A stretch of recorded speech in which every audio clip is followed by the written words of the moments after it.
Welcome back to another installment of the Road to NBA 2K19 series. And in the last episode, we finished out the regular season, and now we're going to have our first tournament action. This one's just the Big 12 tournament, but still, this is monumental if we're going to try to get a number, 2 or 3 seed. 1 is out of the realm of possibility at this point with 7 losses on the year. But honestly, a 2 or 3 is what we're shooting for. Only one more thing to do before we play is find out who we play, and that's either going to be between the defensive-minded Texas A&M Aggies or the perimeter threat-filled Missouri Tigers. And to start this game, it was very even in the first half. It was still a tie game whenever the first timeout was called. Moving on later in the first half, and Texas A&M actually goes on a 7-0 run in the last minute of play to extend this lead, as Texas A&M is really imposing their will on Missouri in this game, as Missouri had trouble shooting over 40% in this one. In the first half, Missouri was playing, competing, and they had a decent offensive showing, but as the game wore on, the more A&M went to their core play style, and Missouri continued, their shooting percentage as a team continued to dip. Now it's down below 40% here. A&M controlling the rebounding game, out-rebounding them by 7 at this point. A&M really in control of the entire second half. I don't believe Missouri held a lead at all in the entire second half, and eventually A&M would steal that win, playing that old school style basketball that they are so well known for nowadays. And it would be a 68-63 win for these Aggies. So now we know who we're playing. We're playing the Aggies of Texas A&M, looking elsewhere in the conference tournament. Nebraska and Oklahoma is the game above us, so we're going to play the winner of that if we can get by Texas A&M. And Kansas is going to play the Iowa State Cyclones as they took down Colorado by 1 point. Tech handles the Kansas State Wildcats, and that was to be expected considering they only had 1 win in conference play all year. Later that day, we'd make the bus ride over to Dallas, Texas to play in the American Airlines Arena, where the Dallas Mavericks play, actually. Big 12 tournament is always held here, and this is my first personal experience playing in an NBA level type venue. And it was packed too. The entire stadium was just packed with burnt orange jerseys, maroon shirts, and the environment was definitely a very imposing one, but I can't be worried about that.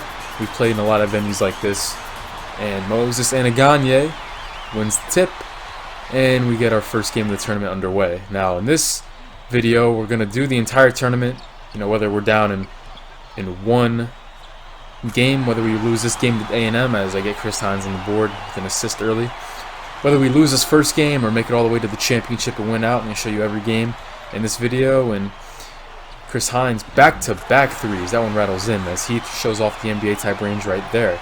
It's going to be a lot of fun playing with the NBA three-point line. Guys are going to want to show off the range. And I'm running again. Chris Hines slashing, but he dishes it out to Drew. And Mitchell Drew would take it baseline, finishing through the contact that was not called, but our offense is looking very good despite A&M being a very solid defensive squad. I got a screen up top. The reverse goes out to Mitchell Drew, and he takes a page out of my book right there with that pass. Jumping out of his jump shot. Passing out of his jump shot, I should say. That's something I've grown accustomed to doing, and, he emulates me a little bit right there. So now I have a chance to get on the board for the first time in this tournament with a free throw, and that's starting to come around. I'm starting to get fouled more frequently, getting stronger to the basket.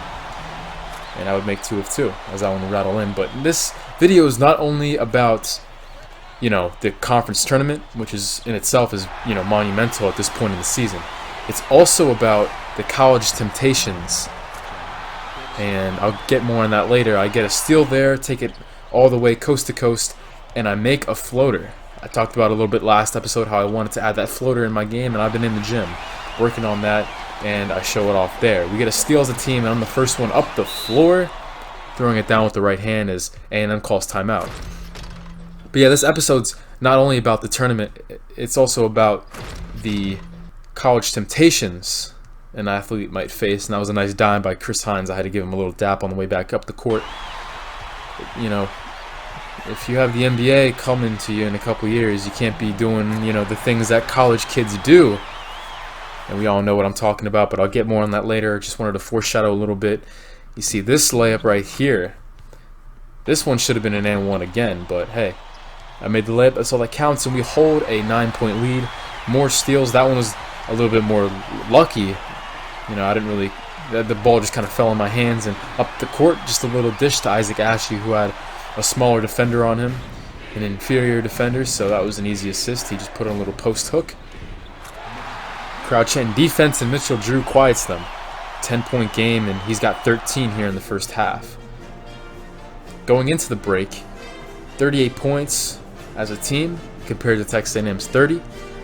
We're playing a good half of basketball. 8 points, 3 assists, 3 steals, 1 turnover, 3 of 6 from the floor. But really the stars of the show is Chris Hines and Mitchell Drew, as they are both in double figures. And speaking of that, great screen set under the basket by Robert Saunders, letting me get the free assist pretty much as Chris Hines just steps out and knocks that one down. Hines had a really solid second half in this one. He was a main contributor.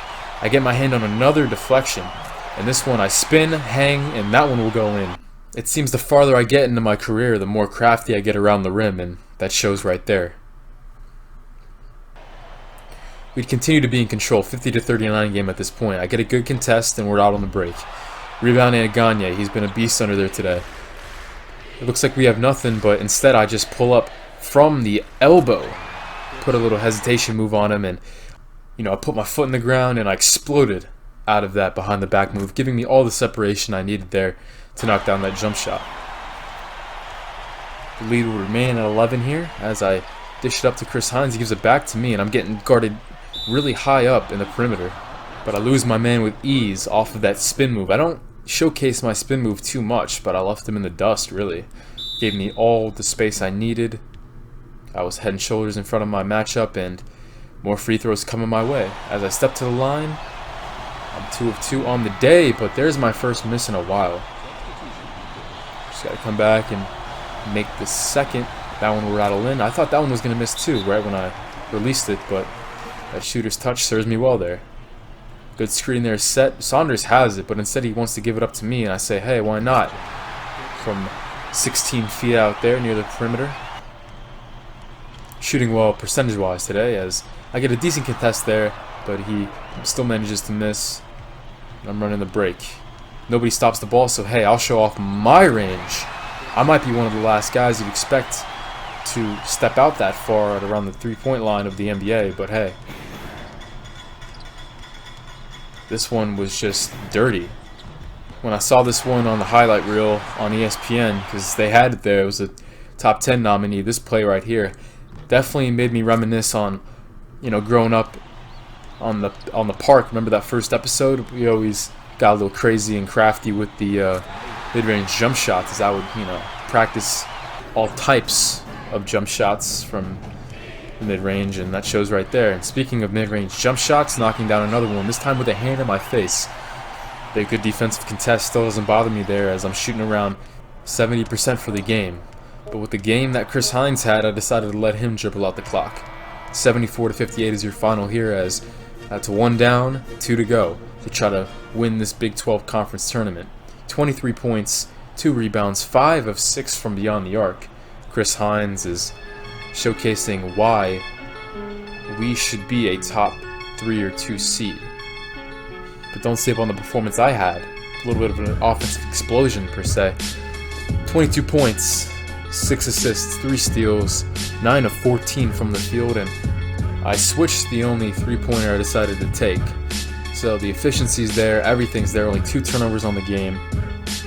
You know, 3-to-1 assist to turnover ratio, no complaints whatsoever on that performance. But when we got back to the hotel, we were greeted with the news that in the next round we would be facing the Oklahoma Sooners.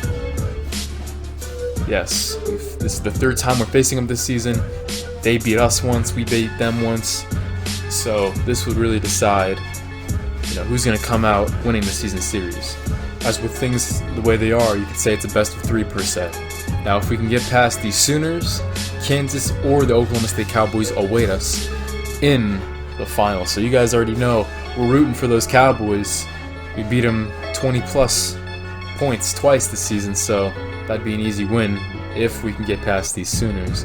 And that's also a very tall order for a team like the Cowboys to beat Kansas, so we're going to have to expect to play Kansas. Getting immediately into the highlights here. We're already up 2-0, and on this play I give it up to Mitchell Drew early on in the fast break. He's out of the blocks fast. Mitchell Drew accounting for all 4 of our points here early. Now it's 6-4. About 3 minutes has passed, and Chris Hines wants this one-on-one. Takes a baseline, hangs, and he finishes again slashing. Ball movement goes to Manning in the corner. That would be no good, so we're out on the break. Long rebound, so it's a great time to run, and that's a beautiful dish in there. 2 assists here early, and let's get a second look at that. Mitchell Drew, loving how I'm setting him up all season long. He's giving me a lot of credit for his success. I try to help out there with Drew, but that guy's just too tall. But immediately, Robert Saunders answers back, and I hit him early on, and you know, the Sooner defense not getting back, we're going to take advantage of that. Good defense inside. This was a very good defensive game for the entire team. Their forward stepping out on me is just not fast enough to keep up. So I get a step, and that's going to be good for my first basket of the ball game. Lead will be dwindled down to 3 here as I get a hand on that one. This one I'm just going to pull up. Psych, with one of my best passes I have thrown in college so far. I mean, slow down. This pass looks beautiful. Jump pass, and I fit it in between the teeth of the defense. 4 Oklahoma Sooner defenders around, but somehow I snake it through there. And this came with me off the court. I'm on the bench at this point, but look at this move. Mitchell Drew puts on the defender. Let's get a look from the bench. This is what I saw. This is my perspective of the play, and it was just beautiful. What a great move. The entire bench is up, hyping up that move. I get subbed in with 8 seconds left for some reason. And I try to provide a spark here. I get open. 5, 4, crossover, foul. More free throws coming my way. Dirty crossover I put on him. My fake look was going to go right. And then just switched back to the left, and I stay strong. 2 free throws to close out the half. It's hard to shoot with these fans going wild, but I'd make 2 of 2 there. And I only had 2 shot attempts, 2 field goals, technically, with 2 free throws. So that only amount to 4 points, but that's because Mitchell Drew, the man of the hour so far this tournament, 15 points in the first half of this one. Things we get a little sloppy here to begin the second half here for both sides, as they record a steal, but Chris Hines answers back. And due to the whole anarchy type of the play, you know, the state of the court, everybody was just in a big scrum. That allowed me to slipper into the paint, and I make good on the layup. And I also poked that one loose. One-on-one opportunity. Another spin move. I'm starting to add that to my game, aren't I? I'm in double figures already. 8 points, and only about 6 minutes of play here in the second half for me. Lead would stay in double digits here as the pass goes to Saunders, and I move without the ball. Great contest there by Cordova, but it was just too slow getting out there. And this game would end in a 12-point win. 12 points for me, personally. And Mitchell Drew, 26 points. And, you know, Mitchell Drew and I, we had a little bonding time here between the next game. Basically what happened was, I'm debating whether I want to tell you guys this or not, but this was just a crazy night, one I wish I could forget. We watched the Kansas and Oklahoma State game, and Kansas beat them by 18. That was to be expected. And so it's set in stone. We're going to be facing Kansas, but looking around, we also watched some of the other games. Villanova, a top 4 team in the nation, loses. They take the L to West Virginia, so that opens up a spot there. That would not be the only top 10 team losing, as Duquesne takes the L in the A-10 tournament in the semifinals, but maybe the biggest surprise of it all. Let's take a look at the Duke Blue Devils. Losing by 1 point to Georgia Tech. And guess what? We watched that game in the hotel. Deshaun didn't even start. He's been reduced to the 6-man role, so he's starting to get really tired of Duke quickly. It's crazy how the tables have turned. He was loving it for the first half of the year, but more recently, he hasn't been getting the ball, and he's really thinking about transferring. He's being serious when he's talking to me about this. And NC State lost too in their first game of the tournament, but that's because their entire team is banged up. Donovan dealing with a wrist injury. It's tough for NC State to compete right now because they're just so hurt. And Donovan has some news for me. He called me after that game. He said, yes, I'm going pro. So Donovan's entering the NBA draft after his freshman year, and he's projected to be like a, pick 10 through 20, somewhere in that range. Kentucky, they lose after only winning one game in the conference tournament. They're not even ranked right now, so it's possible we might see an NCAA tournament without the Wildcats and Coach Calipari. But the LSU Tigers would end up winning that conference tournament as the SEC champs.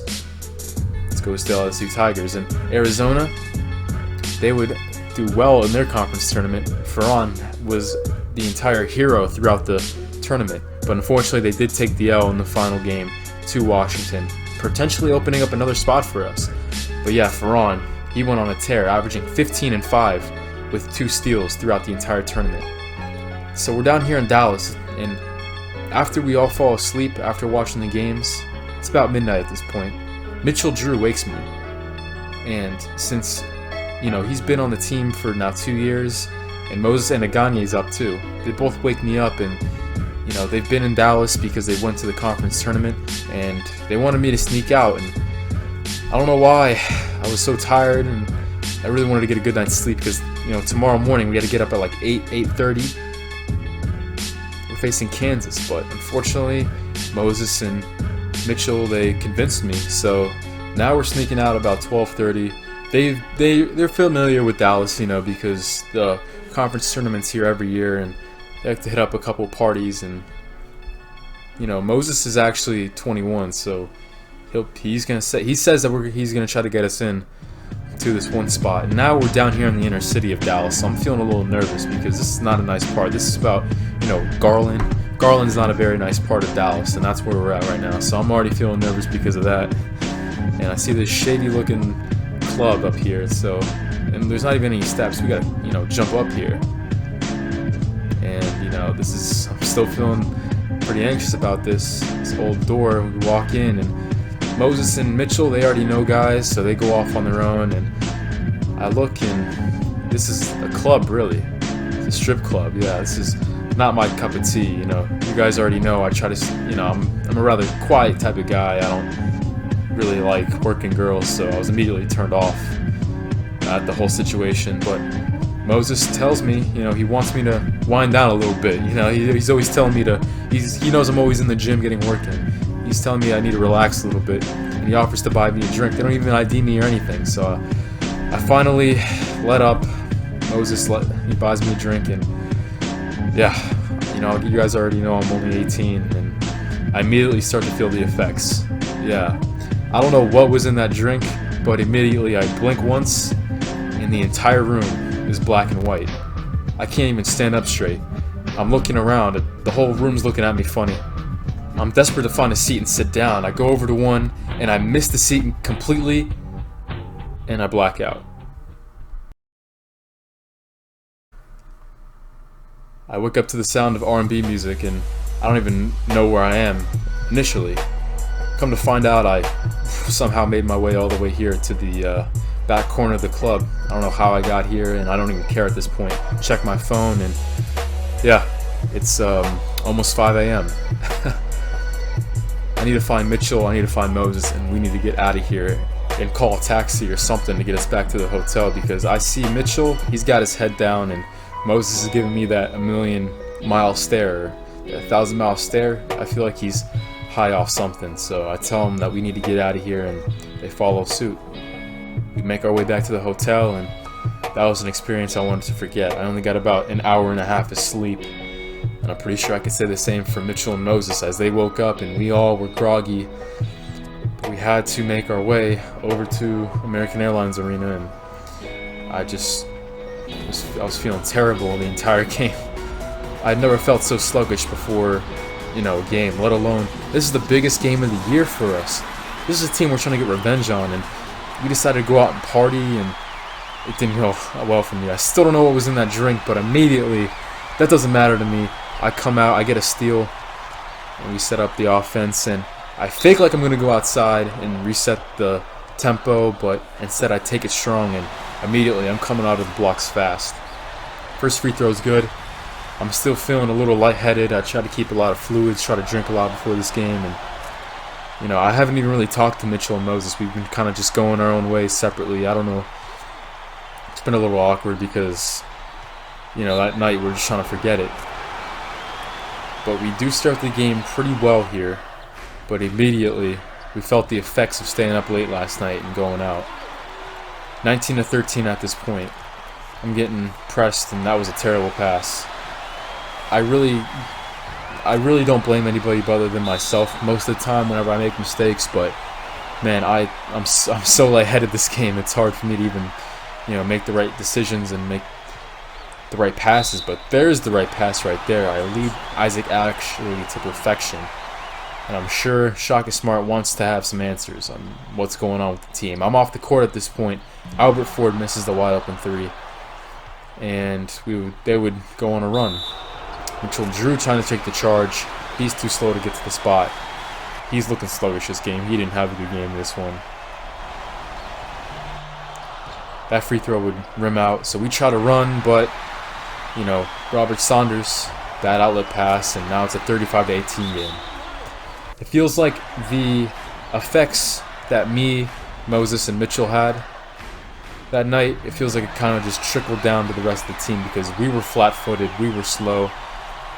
We were very tight. We didn't play very well. This one I take baseline and I get more free throws. But this game was one of the roughest games I've ever had to play.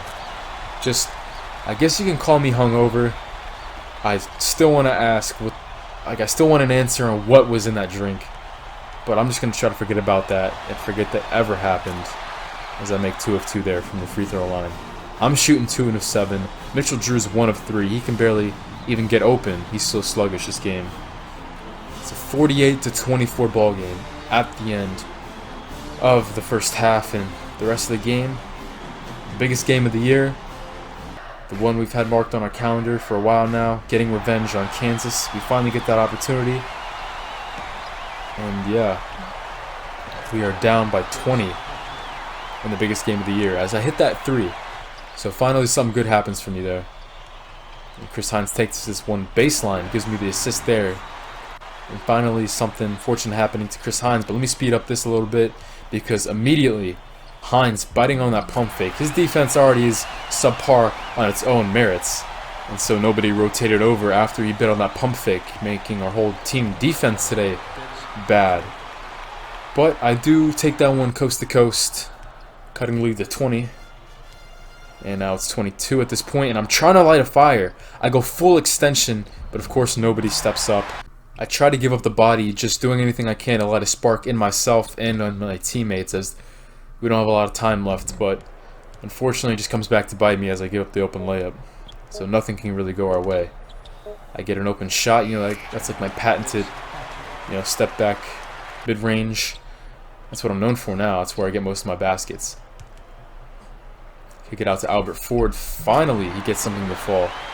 But of course, this just sums up the game right here. Albert Ford making the stunning three-point shot. But that gets completely wiped out here. 2 hands in his face. Doesn't matter. 86-54 game, excuse me. I'd finished with 15, shot 5 of 14 with 4 turnovers. Not good at all, only 2 assists. Mitchell Drew, 11 points, 0 rebounds, 0 assists. He made a couple shots at the end of the game to, you know, save his percentage. He didn't have a good game. And Gagne was an open door on defense, 0 of 4 from the floor, 4 personal fouls for him. He wasn't very good. 0 points for him on the game. So obviously, the 3 guys who went out, you know, didn't end up well for us. And just like that old quote says, nothing good ever happens after midnight. This taught me a lesson. But looking at the bracketology right now, we're still slotted to be the 3rd seed. That's where we're projected. And of course, you see Donovan's NC State in the Phoenix division. They're projected to be 7th. They're on the bubble right now. Donovan's a little nervous whether or not they're going to get in, but I think they can. And of course, Arizona's actually projected to be in the same division as us. You see, they're the 4th seed above us. And Duke, the number 1 overall seed, projected. But the wait is finally over. It's time to turn on the March Madness Selection Show as Selection Sunday is here. We're all in the hotel and we're all ready to see who we're going to be facing in the NCAA tournament. Get your bracket sheets ready, guys.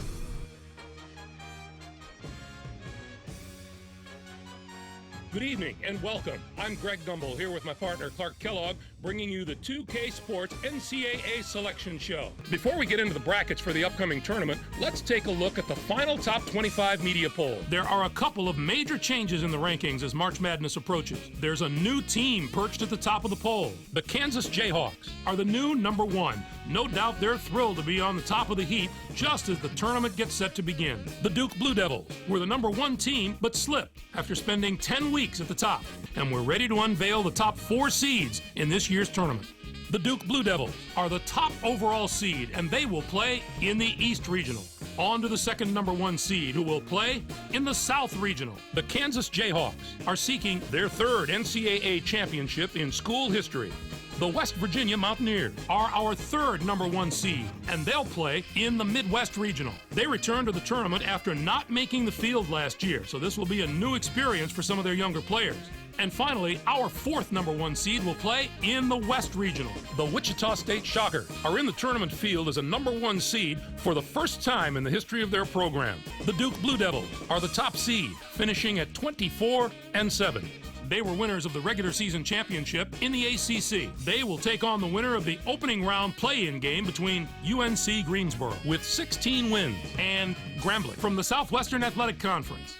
And now, the number 8 seed, the Xavier Musketeers, come into the tournament as the 4th place team in their conference during the regular season and finish second in their conference tournament. They're going to play the number 9 seed, finishing at 19-12.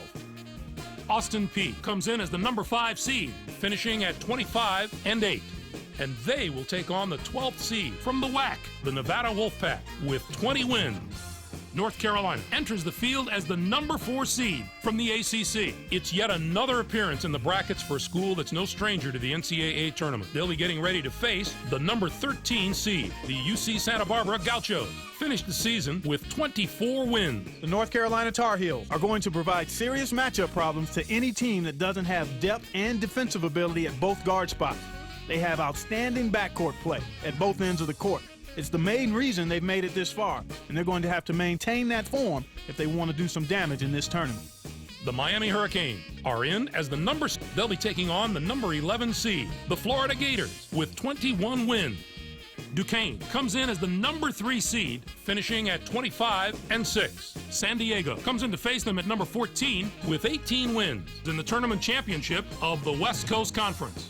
Our number 7 seed is from the Pac-10. The Washington Huskies are on a hot streak, having just won their conference tournament championship. They are going to play the number 10 seed, the Southern Illinois Salukis, who were semifinalists in their conference tournament, finishing at 18-12.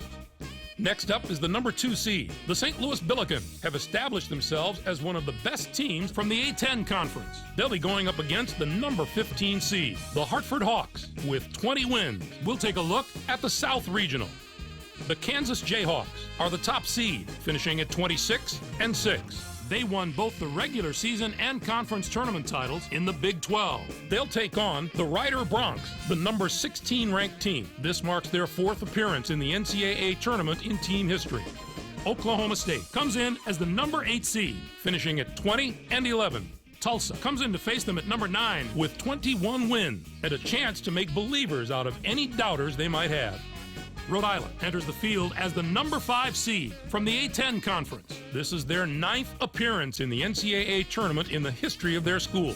They'll be getting ready to face the number 12 seed, the Houston Cougars, finished the season with 22 wins. The Rhode Island Rams have got to be among the group of teams that has a chance to win the whole thing. I love the way they play on both ends of the floor. I'd be shocked if they don't at least advance from their bracket to the Final Four. But more than that, I think they've got a legitimate shot to win some hardware. Arkansas comes in as the number 4 seed, finishing at 23-9.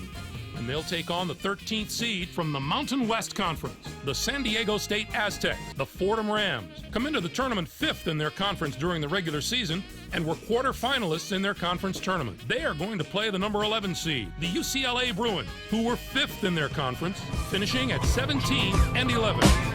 The Texas Longhorns are in as the number 3 seed. They'll be taking on the number 14 seed, the Campbell Fighting Camel, with 21 wins. Next up is the number 7 seed. The Virginia Commonwealth Rams are the conference tournament and regular season champions from the Colonial Athletic Association. They'll be going up against the number 10 seed, the Drexel Dragons, with 21 wins. This will be their 5th appearance in the NCAA tournament in team history. Our number 2 seed is from the Big Ten. The Michigan State Spartans are on a hot streak, having just won their conference tournament championship. They're going to play the number 15 seed, the Winthrop Eagles, who came in first in their conference tournament, finishing at 18 and 11. Looking into the future a little bit, this bracket looks poised for a titanic matchup in the regional final. If the top 2 seeds can take care of business in the first 3 rounds, we have the possibility of a classic Elite 8 meeting. Our number 8 seed is from the Colonial Athletic Association. The James Madison Dukes were rewarded for their outstanding play this season with an at-large bid and a ticket to the big dance. Arizona enters the field as the number 4 seed from the Pac-10. This is their 27th appearance in the NCAA tournament in team history. They'll be getting ready to face the number 13 seed, the Texas Arlington Mavericks. Finished the season with 20 wins. The Arizona Wildcats are a team that is just so powerful and strong up front. I would put their front court up against just about any other teams in the nation right now. It's always good to have strong guard play. And now the number 3 seed, the Louisville Cardinals, come into the tournament first in their conference during the regular season and were losers in their first game at their conference tournament. They are going to play the number 14 seed, the Western Kentucky Hilltoppers, who came in first in their conference tournament, finishing at 18 and 12. Villanova comes in as the number 2 seed, finishing at 25 and 6. North Dakota State comes in to face them at number 15 with 16 wins in the tournament championship of the conference. This bracket has the potential to give us a sensational matchup in the regional final if everything goes according to form and the top 2 seeds can survive the early rounds. The Wichita State Shockers are the top seed, finishing at 25 and 8. They won both the regular season and conference tournament titles in the Missouri Valley Conference. They'll take on the Sacred Heart Pioneers, the number 16 ranked team. This marks their first appearance in the NCAA tournament in team history. Next up is the number 8 seed. The away team have established themselves as one of the best teams from the ACC. They'll be going up against the number 9 seed, the Oregon Ducks, with 20 wins. This marks their 10th appearance ever in the NCAA tournament. Washington State comes in as the number 4 seed, finishing at 23 and 9. North Carolina A&T comes in to face them at number 13 with 20 wins in the tournament and regular season championships of the MEAC. The Connecticut Huskies are in as the number 3 seed. They'll be taking on the number 14 seed, the Phoenix of Wisconsin Green Bay. What are your thoughts on our top 16 seeds, Clark? Maybe I haven't agreed with the selection committee every year, but I think they did a great job this time. The top 16 looked just about right to me.